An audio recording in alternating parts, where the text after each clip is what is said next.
Well, hello. Hello. Welcome to our Fearless Lovers. And the reason why we say fearless lovers are people that's not afraid to open up their heart to someone else. So that's why we call you fearless lovers. Mm, Because there's a lot of fear in opening up your heart, being vulnerable. yeah. So be fearless. Put yourself out there. Be vulnerable. That builds trust. hmm So what are we talking about? Talking about moving in together. You get your stuff, I get my stuff, and we're going to put our stuff in the same place. That's what we're talking I'm about. saving some money. That's what we're talking about. Hopefully save some money, right? So that's our first point. Right. Talk about money Talk before about you move in money. with anyone. Please. Because that can be a short move in. That'll be a short lease. You know, so you better do a 3 month. If you don't talk about money, do a 3 month or a month. You know what I'm saying? Because you get locked into something long term and you didn't talk about money. You didn't talk about money? What? Man. Gotta talk about money. And talk about values about money. Very important. Like what are your perceptions about money? What number one is, hey, I want to make sure my credit is straight. So make sure that everything that my name is on, I'm gonna pay. Everything that I'm gonna pay. You know, and if we going half and half, I need yours early. I need yours early. You know what I'm saying? I mean, And if this person or your partner does not have good credit, nor do they care or understand credit or value credit, that could be a problem. the problem becomes. I'll pay it next month. They give me that month in between before they cut us off. That could be an issue. And not saying don't move in with somebody because they have bad credit. No. Nowadays, man, you know, a lot of times people are not being taught about 3 credit. payments before they take the car. You know, so and everybody's really kind of struggling now. You know what I'm saying? So you want to make sure that you discuss these things. You know, you discuss these things. Because if you don't, you're gonna have to discuss them at some point. And you want to do that before you move in, before you have all your time and money invested, and also all your belongings, everything is there. And then you get in there, and then 2 months you don't want to have to move again. People hate moving. I hate moving. I hate having to move. Yeah. Now I like being in there once you move. I like being in the new place and enjoying the spot, sitting back. I like that. But the actual moving part is not fun for me. Not fun. All right. Now your individual lifestyles are going to change. Yeah. How late you stay out. You know, those type of things. You know, as far as if you like to come in 2 or 3 in the morning. Of course, if you and that person have been dating for a while or been together for a while, then you kind of know how this person is to a certain extent. You know, so you just know, have those discussions about times and what kind of boundaries, because you want to set healthy boundaries for yourself. And then you're going to discover things about this person that you didn't know about. And you may not like it. They got some crazy habits of things they like to do before they go to bed, or they like to brush their teeth at weird hours.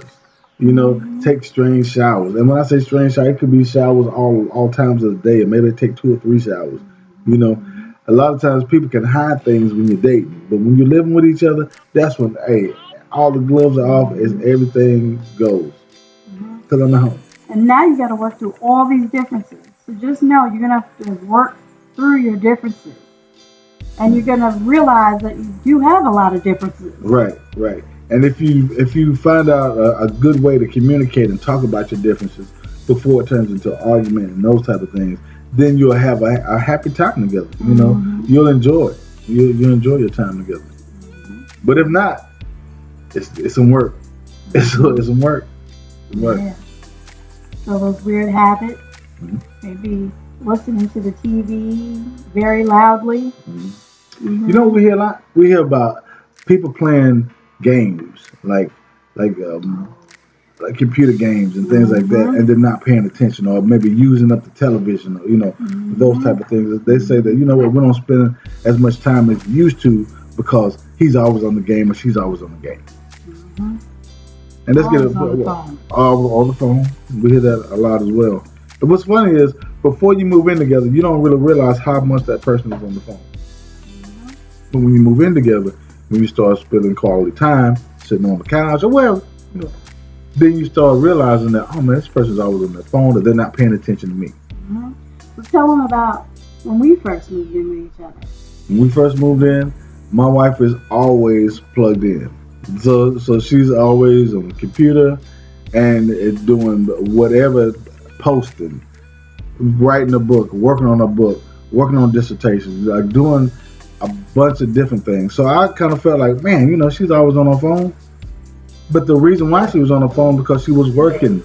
And why am I sitting around thinking about why is she on her phone? They had to reevaluate and say, what am I doing? What am I doing? So I like to work on music. So as far as when I started really working on music, writing, and things of that nature, then I started doing things and really realizing that, you don't have to sit up under this person when you first move in together. They're there in the house. If they're happy doing what they like to do, and I'm happy doing what I like to do, then that's perfect. That's great. That means that you're in you're in your peaceful, serene place, and you have your significant other right there. They're enjoying what they want to do. You don't want to put rules and regulations and this and that, put stress into the relationship by saying, you're always on this or you're always on that. Find something to do. They're there. Mm-hmm. They're in the house. You want to spend quality time together, but you don't have to spend every waking moment. You got to have things to do separately. Mm-hmm. You got to do everything together. You have to maintain your autonomy while being together. Yeah. And that's about compromise. About compromise. Mm-hmm. Yeah. Compromise and understanding. The understanding is big. Mm-hmm. If you really try to understand, then you understand that this person is doing this or this person is doing that. And then you find something to do. Yeah. Whether it be watch television, do something. Mm-hmm. Do something. So, moving in will not fix your problems. We see that with a lot of our couples. People get into, certain situations, but like, let's move in together and then this will fix it. You're going to spend more time together. Mm-hmm. But if you rush into a situation, you'll find people just kind of pulling away or rebelling in that situation. Mm-hmm. They will. They'll and it'll rebel. get worse and more pronounced. Right. It won't get better. It'll get worse. Mm-hmm. It will get worse. So you got to fix the problem first. Moving in will not fix it. And when you do move in, make sure you talk about house guests. Mm-hmm. House guests. How often do you like people to come by? How late you like them staying? Mm-hmm. Those things are very important because if people like to have parties, and if one person likes to party and have friends over, and the other person really likes to have privacy and space, that's going to cause a problem. Get you a code word. We have one. We do. Our code word is sweet tea. Mm-hmm. We can use it anytime, but that's our code word. And we use that in case we feel offended or upset or need to talk about something. We use it. Mm-hmm. We use it.